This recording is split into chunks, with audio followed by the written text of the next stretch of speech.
Acts chapter 14. And it came to pass in Iconium that they went both together into the synagogue of the Jews, and so spake, that a great multitude both of the Jews and also of the Greeks believed. But the unbelieving Jews stirred up the Gentiles, and made their minds evil affected against the brethren. Long time therefore abode they, speaking boldly in the Lord, which gave testimony unto the word of his grace, and granted signs and wonders to be done by their hands. But the multitude of the city was divided, and part held with the Jews, and part with the apostles.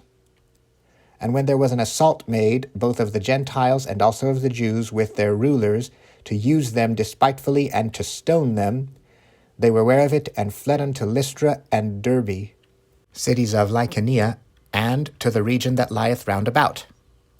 And there they preached the gospel. And there sat a certain man at Lystra, impotent in his feet, being a cripple from his mother's womb, who never had walked. The same heard Paul speak, who, steadfastly beholding him, and perceiving that he had faith to be healed, said with a loud voice, Stand upright on thy feet. And he leaped and walked. And when the people saw what Paul had done, they lifted up their voices, saying in the speech of Lycaonia, The gods are come down to us in the likeness of men.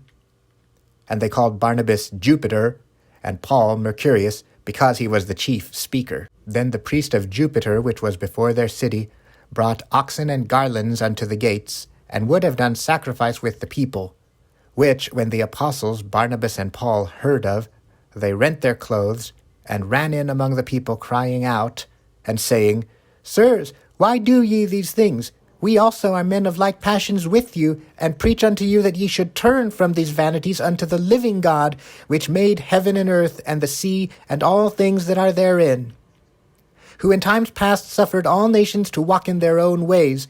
Nevertheless he left not himself without witness, in that he did good, and gave us rain from heaven, and fruitful seasons, filling our hearts with food and gladness.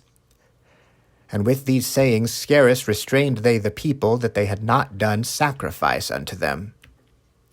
And there came thither certain Jews from Antioch and Iconium, who persuaded the people, and having stoned Paul, drew him out of the city, supposing he had been dead.